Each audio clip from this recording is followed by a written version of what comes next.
ഇന്ന് തന്നെ ഡൗൺലോഡ് ചെയ്യൂ. കാണൂ നിങ്ങളുടെ ഫേവറേറ്റ് ഷോസ്. മുകളിൽ നിന്ന് ശക്തമായ സമ്മർദ്ദവും സപ്പോർട്ടും ഉണ്ടല്ലേ? ആ സമ്മർദ്ദക്കാരൻ ആരാണെന്ന് അറിയാൻ കഴിഞ്ഞിട്ടില്ല. അതറിഞ്ഞു കഴിഞ്ഞാൽ അയാളിനി എത്ര വലിയ വമ്പനാണെങ്കിലും അവന്റെ ആധാർ കാർഡ് എക്സ്പയറി ആയിപ്പോ. മാടത്തേക്ക് വേണ്ടപ്പെട്ടവരൊക്കെ പുറത്തില്ലേ? ഉണ്ട് സാറേ. പുറത്തിറങ്ങിയിട്ട് അവരെയൊക്കെ ജീവനോടെ കാണണമെന്നുണ്ടോ? അതോ പരോളിറങ്ങി അവർക്കൊക്കെ കൂട്ട വായിക്കരിടണോ? മര്യാദക്കിരുന്നോണം. ഇല്ലെങ്കിൽ അറിയാലോ ഈ വിക്രമിനെ.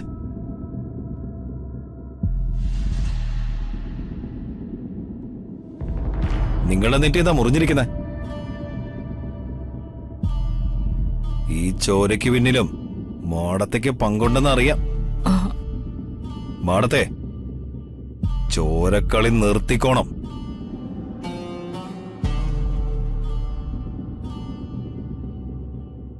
വന്ദനയുടെ കാര്യം പറഞ്ഞത് ഓർമ്മയുണ്ടല്ലോ. ഇനി മറവി എങ്ങാനും വന്നിട്ടുണ്ടെങ്കിൽ മനസ്സിൽ പറഞ്ഞു പറഞ്ഞു വയ്ക്കണം. ഇല്ലെങ്കിൽ ചിലപ്പോ ഈ ജയിലിലും മരണം റിപ്പോർട്ട് ചെയ്യേണ്ടി വരും. പറഞ്ഞത് ഓർമ്മയുണ്ടല്ലോ. വന്ദനയുടെ ദേഹത്ത് ഒരു പോറല് പോലും ഏൽക്കാതെ ഞാൻ നോക്കിക്കോളാം. നോക്കിയാ കൊള്ളാം. നിങ്ങളുടെ ഡ്യൂട്ടി ടൈമിലാണ് ജയിലിൽ കൂടുതൽ വിളയാട്ടങ്ങൾ നടക്കുന്നത് അറിഞ്ഞു. മുകളിൽ നിന്ന് ശക്തമായ സമ്മർദ്ദവും സപ്പോർട്ടും ഉണ്ടല്ലേ? ആ സമ്മർദ്ദക്കാരൻ ആരാണെന്ന് അറിയാൻ കഴിഞ്ഞിട്ടില്ല. അതറിഞ്ഞു കഴിഞ്ഞാൽ അയാളിനി എത്ര വലിയ വമ്പനാണെങ്കിലും അവന്റെ ആധാർ കാർഡ് എക്സ്പയറി ആയിപ്പോ.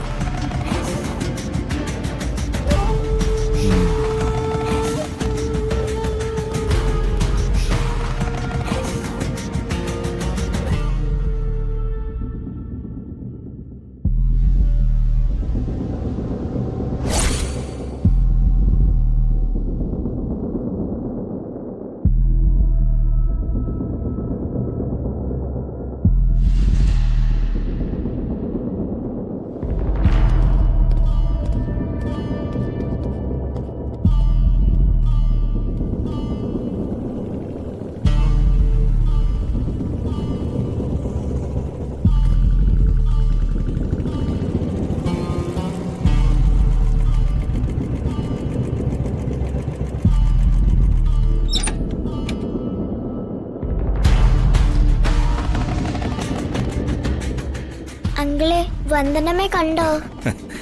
കണ്ടു മോളെ. വിശേഷങ്ങളൊക്കെ അന്വേഷിട്ടാ വരുന്നേ. വന്ദനമ്മയ്ക്ക് ഒരു പ്രശ്നമില്ല കേട്ടോ.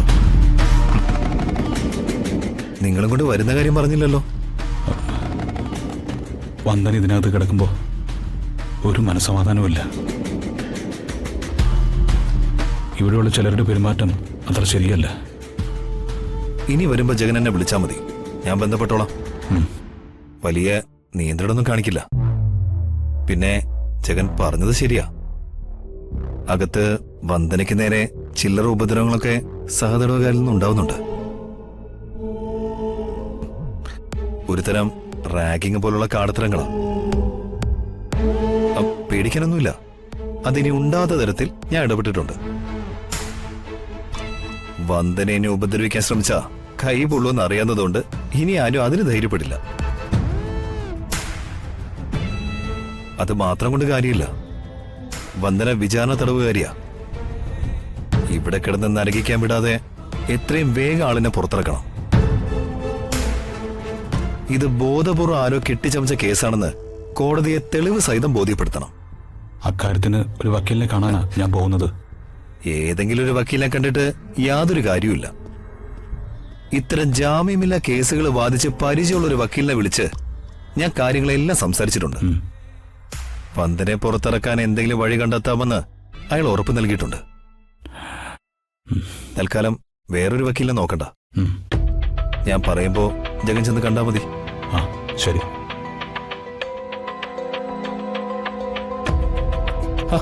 മോള് വിഷമിക്കണ്ട.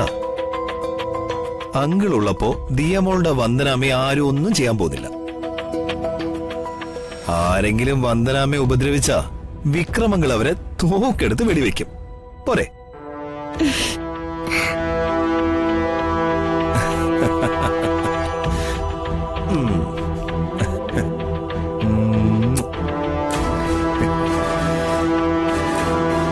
എന്നാ അങ്കിള് പോട്ടെ. ജഗ, വക്കീലുമായിട്ട് ഒന്നുകൂടി സംസാരിച്ചിട്ട് ഞാൻ വിളിക്കാം. ശരി. ശരി.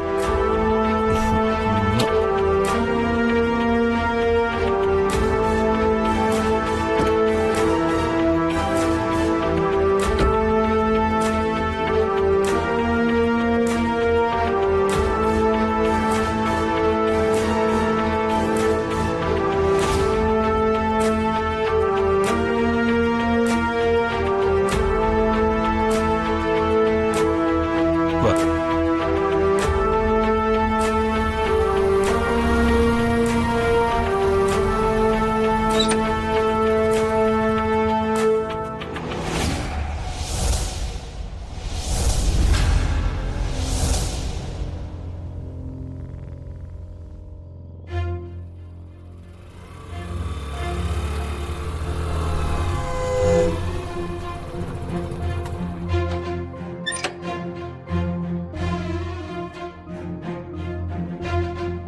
ഇതേതാ ഈ സ്ഥലം?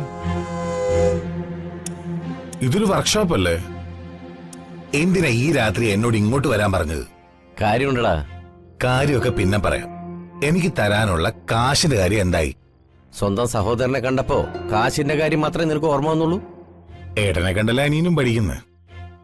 സ്വന്തം അച്ഛനമ്മമാരുടെയും വന്ദനേച്ചിയുടെയും കാര്യം വന്നപ്പോ ചേട്ടന് പണം തന്നെ ആയിരുന്നല്ലോ മുഖ്യം, അല്ലാതെ രക്തബന്ധമൊന്നും ആയിരുന്നില്ലല്ലോ. എന്താ ശരിയല്ലേ? ജയിലിലായ സ്വന്തം സഹോദരിയെ രക്ഷിക്കാൻ ഞാൻ എന്നാൽ കഴിയുന്നതൊക്കെ ചെയ്തു. ഏട്ടൻ എന്തെങ്കിലും ചെയ്തോ? ഒന്ന് തിരിഞ്ഞെങ്കിലും നോക്കിയോ? വന്ദനയെ സഹായിക്കാൻ രാഷ്ട്രീയക്കാരായ ജഗനും കുറുപ്പ് സാറൊക്കെ ഉണ്ട്. എന്റെ അവസ്ഥ അതല്ലല്ലോ. വന്ദനയെ സഹായിക്കാൻ പോയി കേസിലെങ്ങാൻ അകപ്പെട്ടു പോയാല് അകത്ത് കിടക്കാനേ പറ്റൂ. സഹായിക്കാനേ ഒരു പട്ടിയും വരില്ല. സ്വന്തം ഭാര്യയായ ഹരിതയുടെ കാര്യത്തില് നിനക്കൊരു വേവലാതിയുടെ ആവശ്യമില്ല. പക്ഷേ സുചിത്രയെയും ഗോകുലിനെയും സംരക്ഷിക്കേണ്ട ചുമതല എനിക്കാണ്. അങ്ങനെ കുറെ പല ന്യായങ്ങളും ഏട്ടന് പറയാൻ കാണും. അതൊന്നും എനിക്ക് കേക്കണ്ട. എനിക്ക് തരാനുള്ള പണത്തിന്റെ കാര്യമാണ് എനിക്കറിയേണ്ടത്. അത് പറയാനടാ ഞാൻ നിന്നെ ഇങ്ങോട്ട് വിളിച്ചു വരുത്തി തന്നെ. അമ്മയുടെ കോവിലകത്തുനിന്ന് നമുക്ക് കിട്ടാനുള്ള ന്യായമായ അവകാശം ചോദിച്ചു വാങ്ങാൻ അശോക് വർമ്മയുടെ വീട്ടിൽ ഞാൻ പോയിരുന്നു. എന്നിട്ട് ഒരു വിധത്തിലെ ജീവനും കൊണ്ട് രക്ഷപ്പെട്ടു എന്ന് പറഞ്ഞാൽ മതിയല്ലോ. ഇനി അവകാശം ചോദിച്ചുകൊണ്ട് അങ്ങോട്ട് ചെന്നാലേ തട്ടിക്കളയുന്ന അയാളുടെ ഭീഷണി. അയാൾ അങ്ങനെ പറഞ്ഞോ? പറഞ്ഞു. തൽക്കാലം അതവിടെ നിൽക്കട്ടെ. മറ്റൊരു പ്രധാന കാര്യ എനിക്ക് നിന്നോട് പറയാനുള്ളത്. നമ്മൾ എവിടെയാ നിൽക്കുന്നതെന്ന് നിനക്കറിയോ? മാനത്തെ കൊട്ടാരം